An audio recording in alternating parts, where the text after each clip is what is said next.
Assalamualaikum Sobat Sinopsis, kembali lagi di Sinopsis Alur Cerita Film.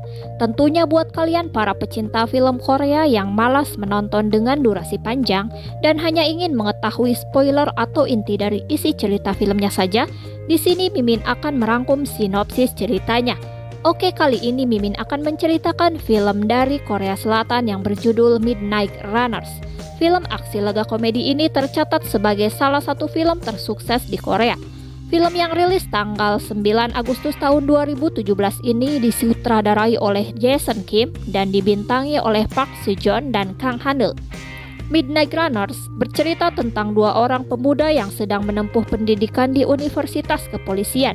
Sayangnya, mereka berdua harus terlibat dalam kasus penculikan sindikat mafia yang bekerja sama dengan sebuah klinik kesuburan, yang mana para wanita akan diculik dan diambil sel telurnya secara paksa untuk dijual ke klinik kesuburan tersebut.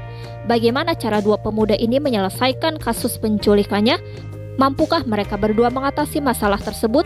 Mari langsung saja ke ceritanya, dan sebelum ke videonya, jangan lupa klik tombol subscribe-nya untuk mendukung channel ini semakin berkembang. Film ini diawali dengan memperlihatkan sebuah tempat gedung, yaitu Universitas Kepolisian, di mana orang-orang yaitu calon kandidat polisi yang sedang pergi berpamitan dengan anggota keluarganya masing-masing untuk masuk Universitas Kepolisian dan akan tinggal di asrama. Park Seo-joon berperan sebagai Park Gi-joon. Gi-joon tumbuh dengan seorang ibu tunggal berpenghasilan rendah. Dia bertekad masuk Universitas Kepolisian karena biayanya gratis. Gi-joon merupakan sosok yang blak-blakan, tidak berpikir panjang dan sangat ceria. Sedangkan Kang Han-eul berperan sebagai Kang Hyol. Hyol berasal dari keluarga pedagang. Ia masuk Universitas Kepolisian secara tak sengaja. Hyol hanya ingin mencoba hal yang baru. Hyol mempunyai sifat banyak berpikir, kaku, cerdas, dan selalu mementingkan kesehatan dan kebersihannya. Mereka berdua dipertemukan di asrama kepolisian. Awalnya mereka saling meledek, namun itulah yang membuat keduanya menjadi cocok untuk berteman. Di asrama kepolisian, mereka menjalani training yang cukup melelahkan setiap harinya, di mana mereka harus bangun lebih pagi, memotong rambut kesayangan mereka, dites kemampuan fisiknya hingga mendapat makanan yang terbatas. Hingga suatu hari, tibalah di akhir final pelatihan mereka, di mana mereka harus lari ke Gunung Buphwa. Dan menurut tradisi dan kepercayaan orang Korea, jika mereka bisa berlari naik dan turun dari gunung itu selama 1 jam, maka akan diterima di akademi kepolisian itu. Dan mereka yang gagal akan ditolak masuk karena kurangnya kemampuan fisik. Saat di tengah perjalanan, Hyol terjatuh dan kakinya terkilir, menyebabkan ia tak bisa berjalan. Dia meminta bantuan kepada yang lain, tetapi tak ada satupun yang membantunya. Dia pun meminta bantuan pada Gi-joon. Awalnya Gi-joon menolak karena Gi-joon takut waktu perjalanannya naik turun gunung tidak akan cukup. Tetapi Hyol berusaha memohon dan merayunya dengan menawarkan akan diberi daging panggang ekstra besar jika dia mau membantunya. Akhirnya Gi-joon pun mau membantu Hyol dan menggendongnya. Waktu sudah hampir habis, semua orang sudah turun dari gunung kecuali Gi-joon dan Hyol. Saat sampai, pimpinan menanyakan apa yang terjadi. Hyol menjawab bahwa kakinya terkilir dan Gi-joon yang membantunya sepanjang perjalanan. Jadi Hyol meminta kepada pimpinan agar Gi-joon diluluskan dari akademi kepolisian. Pimpinan berkata, tugas polisi adalah membantu orang yang membutuhkan. Karena anggota yang lain tak ada satupun yang menolong Hyol saat terjatuh, jadi sebagai hukuman pimpinan menyuruh seluruh anggota untuk naik gunung lagi. Kelulusan pun tiba, Gi-joon dan Hyol pun akhirnya diterima di akademi kepolisian, dan seluruh anggota mahasiswa kepolisian mengucapkan sumpah pengabdiannya pada hari itu. Scene pun berganti menjadi 2 tahun kemudian.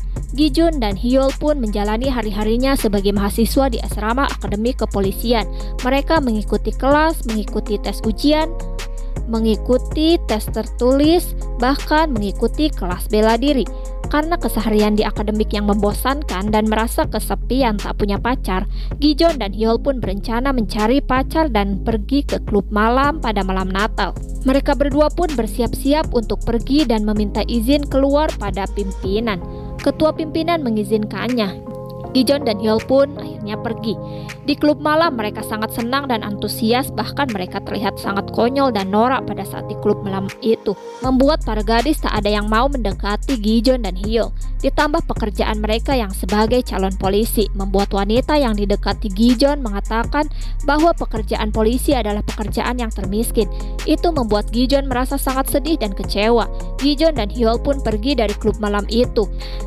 Saat di perjalanan, mereka berdua melihat wanita berjaket pink yang bernama Yunjung, dan mereka langsung mengatakan bahwa Tuhan masih memberikannya satu kesempatan untuk mereka mempunyai pacar. Mereka mengikuti gadis itu untuk meminta nomor teleponnya.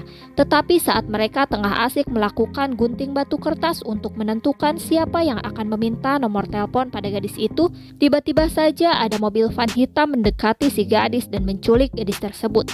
Gijon dan Hyul pun segera mengejarnya, tapi tak berhasil terkejar.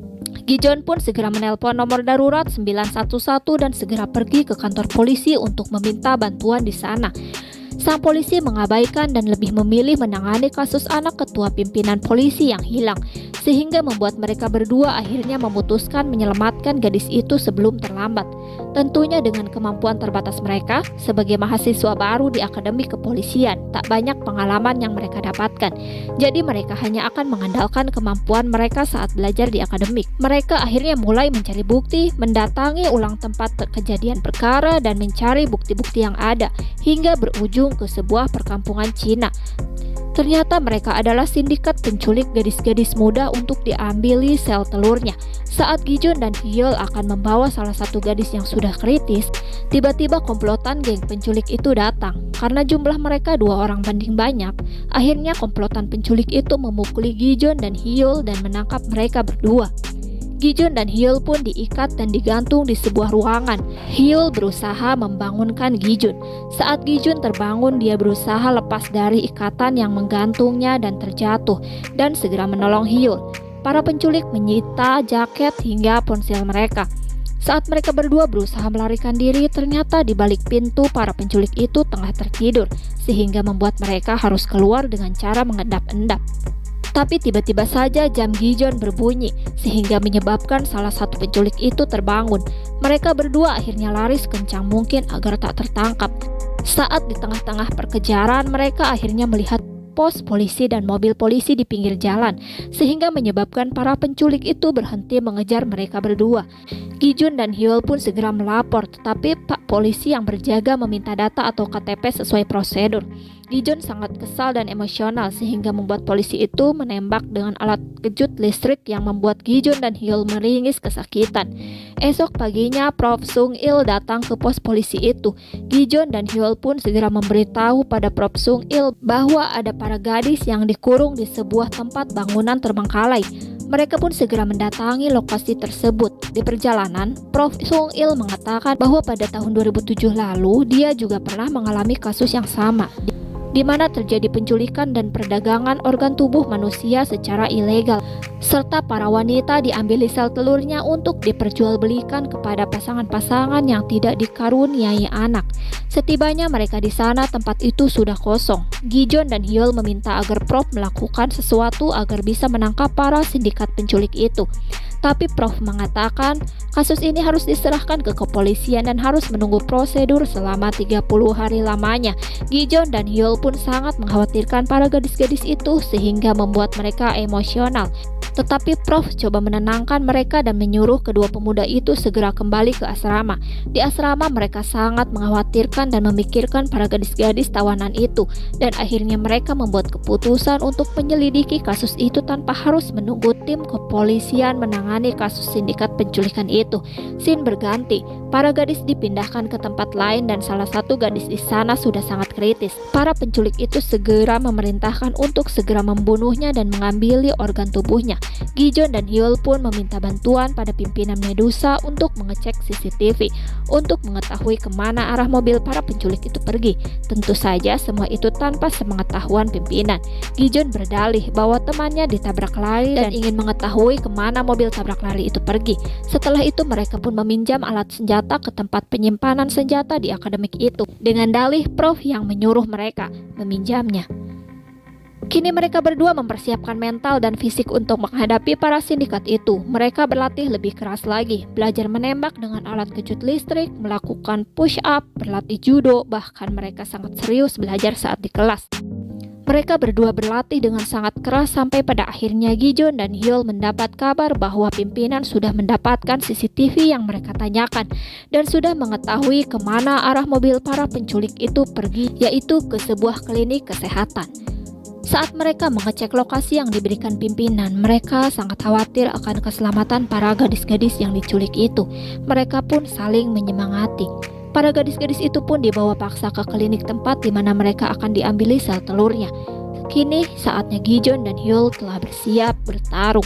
Mereka segera pergi ke klinik itu. Sesampainya di sana mereka bertarung melawan para sindikat penculik itu. Di tengah pertarungan, pistol kejut listrik yang mereka pinjam pun rusak dan hancur. Mereka benar-benar khawatir akan dikeluarkan dari akademi kepolisian karena hal itu.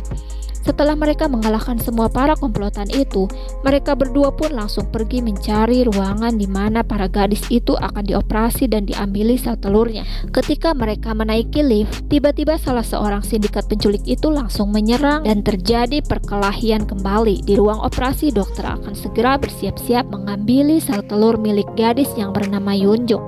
Sementara itu Gijon dan Hyul berusaha mengalahkan penculik itu dengan kemampuan latihan dan kerja keras mereka dalam mempersiapkan bela diri, dan dengan sisa-sisa tenaga mereka akhirnya mereka berdua berhasil mengalahkan sindikat itu dan berhasil memborgolnya.